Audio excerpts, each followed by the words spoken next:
I grew a business to 7 figures in revenue while still working as a doctor. And then I left my career in medicine to found another business that grew even bigger. And every week on LinkedIn and in my social DMs, I get people asking me how they can leave their job and go and work somewhere else, or how they can found and grow their own business.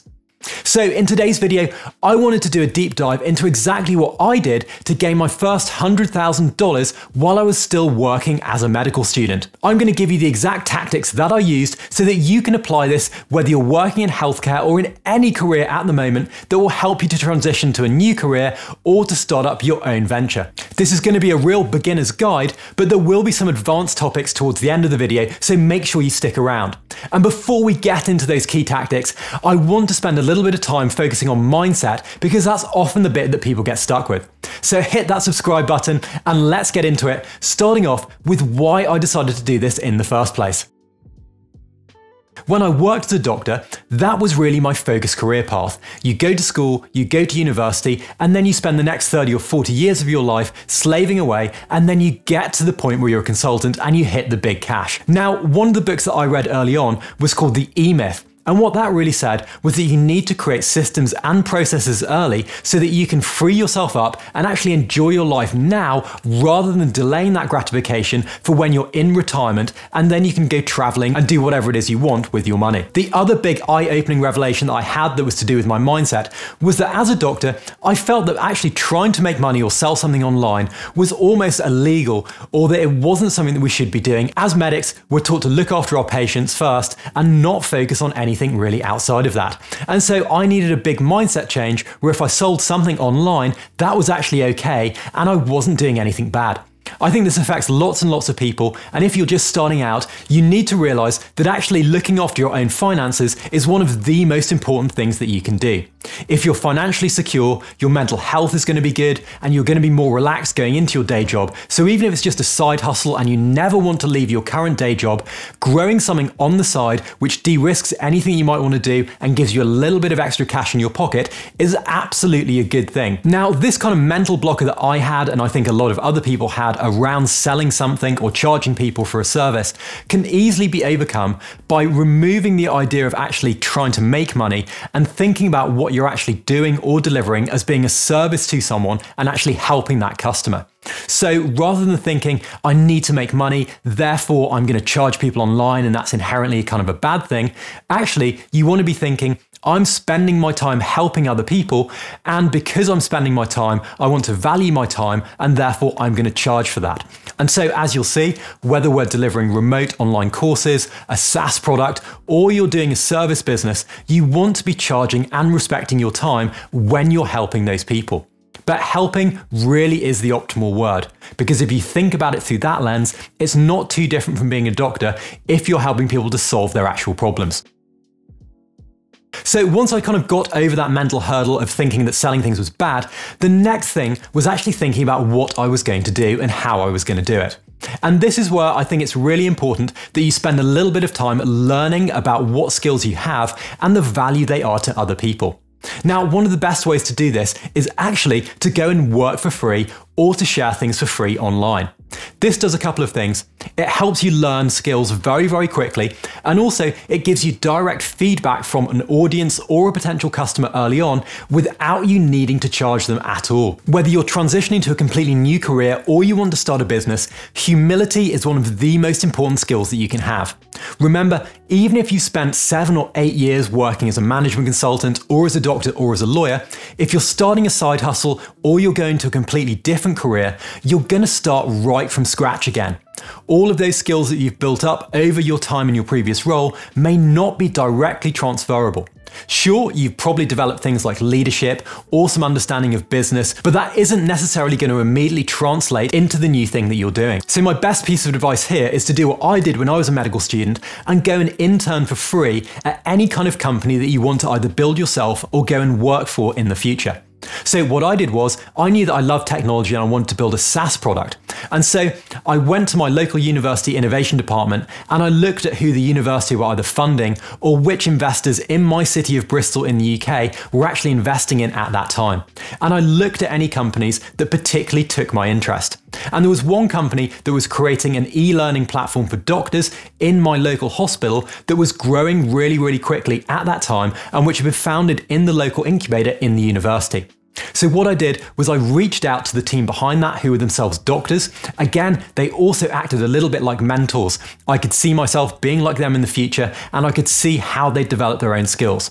And so I offered my services for free. And at the time, my services weren't particularly expansive at all. I basically said, I can do anything that you like. Whatever odd jobs you've got, I can jump in and sort them out. And at that time, a lot of it was around creating the help materials for their SaaS product, or helping to promote it on socials, or just helping to start do some sales with my background in medicine. Although I didn't get paid for it initially, I did learn an absolutely insane amount about how tech startups work, but also about sales, about marketing, about how to hire a team, and loads of stuff. And by being very, very helpful with my spare time and generous with what I was doing, I was then given more and more responsibility in the company, to the point that they eventually paid me when I was in my first year as a junior doctor. One of the things that I tell anybody who asks me how they should transition to a new role, or what they should do if they want to go and work for a consulting firm or for a law firm, or to go and be a solopreneur and work from home, my number one tip is always go and try and intern somewhere, or go and try and work for a company that you yourself want to replicate. It's the fastest and best way to get practical insider information and knowledge about how you should structure your own company in the future. And so what I'd probably do here, if I was doing it again today, is I'd reach out to some venture firms, maybe some of the junior analysts who've got a little bit more time than the partners at those venture firms, and I'd say, which companies have you recently funded and who's looking to hire at the moment? Now, typically this might be seed stage or Series A companies, or it might be someone who's gone through an accelerator or an incubator near you.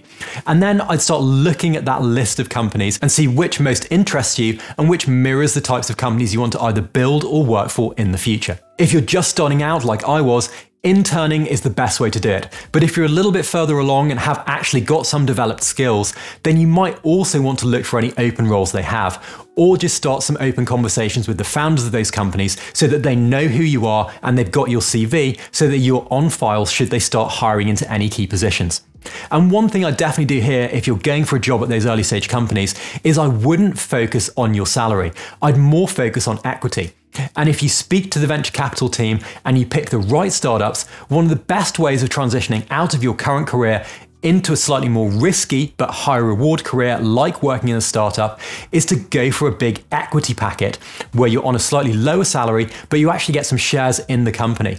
This then aligns you to the outcome and the lifespan of that company, and it means you can learn lots, but then if the company takes off and it grows in valuation, the exponential rewards will increase for you as well. I've got one friend who left medicine and went to work for a prescription startup which was then sold 3 years later. He got some equity in that company, but he was on quite a low salary.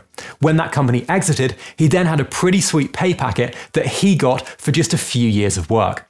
But most importantly, he learned a huge amount along the way and then went on to pick up a higher paid job in another company in a similar sector when that company had finished. Oh, and he also got a couple of months out between that to spend his money and go traveling.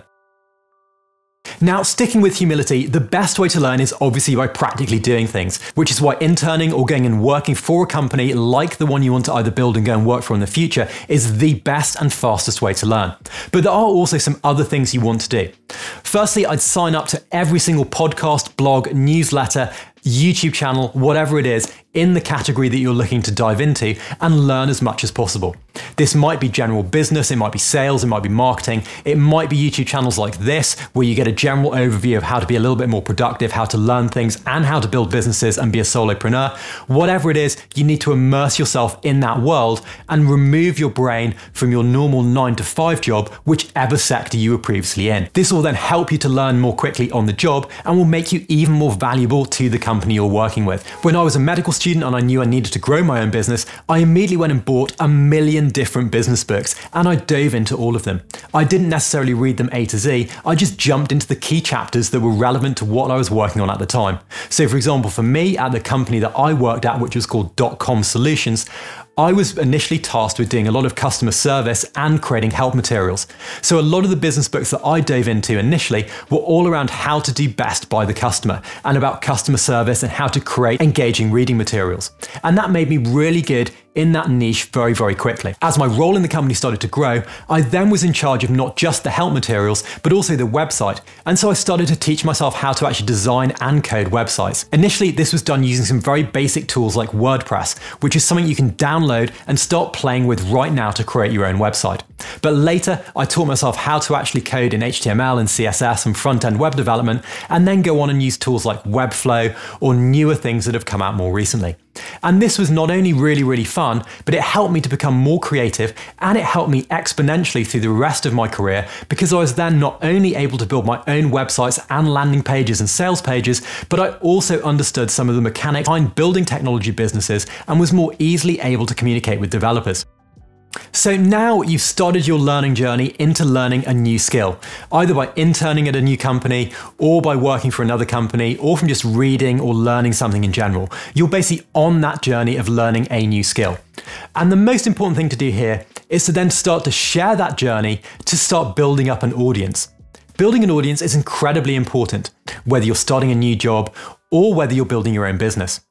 Your audience is your customer. They're the people who you're going to be selling to, and you need to deeply understand their problems in order to be able to help them. Now, one of the big problems that I ran into when I first started this was I thought, I'm not an expert, I don't know what I should share, my opinions, my thoughts aren't really relevant to anybody. And this is completely untrue.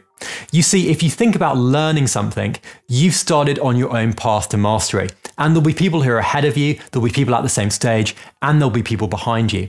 And those people who are behind you, but who are looking to be in your position in, say, 6 to 12 months' time, are often the people who need your help the most. And they're the people who are going to read things like your Twitter posts, your YouTube videos, whatever it is, there's going to be something relevant around what you're doing and your journey.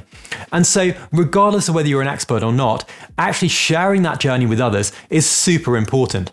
Firstly, it builds that audience, and secondly, it helps you to consolidate your thoughts and to become a better teacher, and really to help you learn and summarize everything that you've been through on that journey to date. So for me, in very practical terms, I thought as a doctor, what can I give back at the moment and how can I help other people?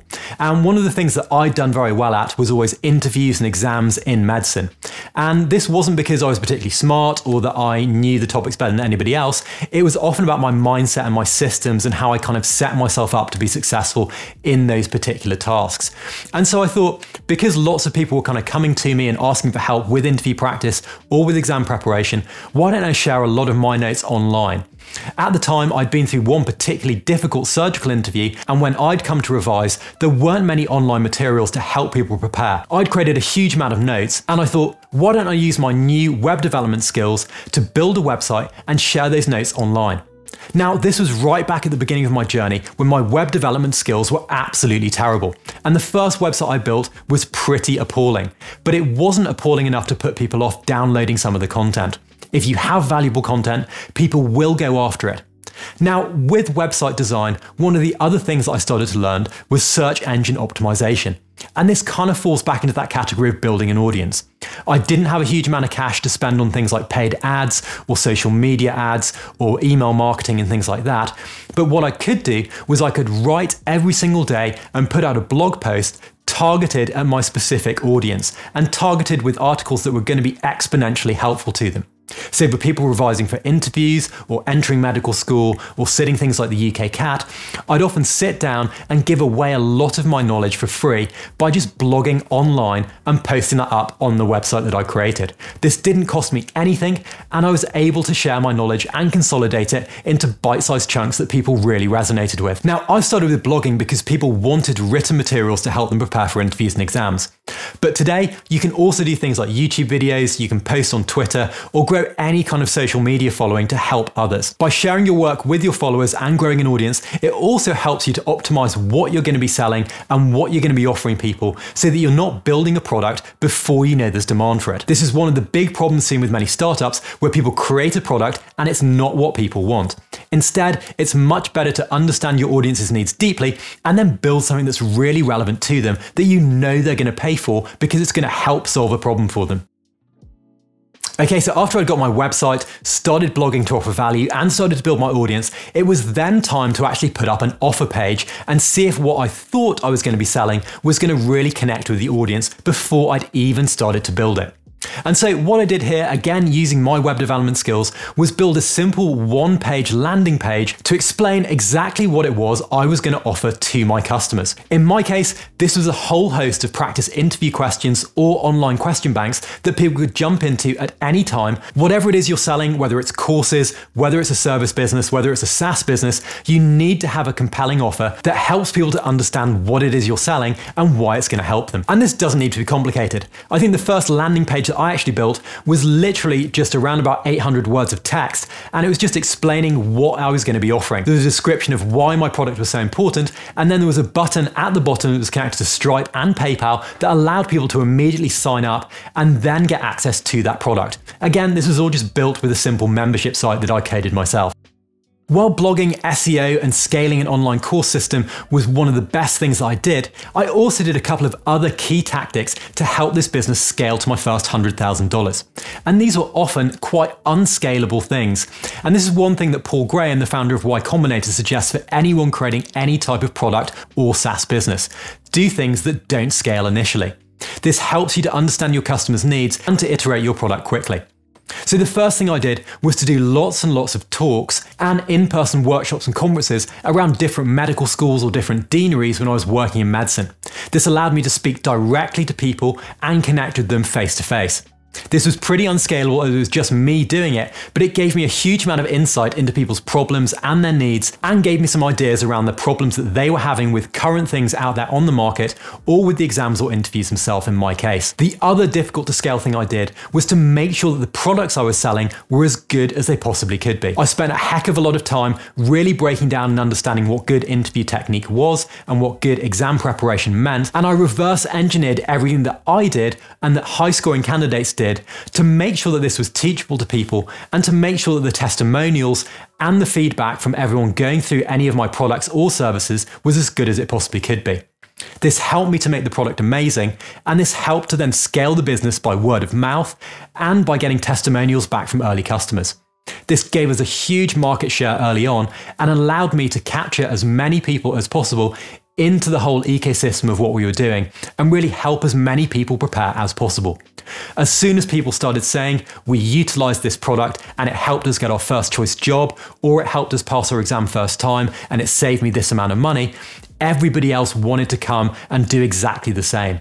And this is often the best way to get early customers, by word of mouth. It's not particularly scalable, but if you can optimize your product and really capture that zeitgeist and get people recommending you, it's the best and most affordable way to scale whatever it is you're selling. Okay, so that's what I did to scale my first business and get my first $100,000. Hopefully you found this video helpful. I've got a bunch of other videos focusing on productivity, which is absolutely something you want to check out if you want to start scaling your own business or switching up your career. Do hit that subscribe button if you enjoyed this video, and I'll catch you again next time.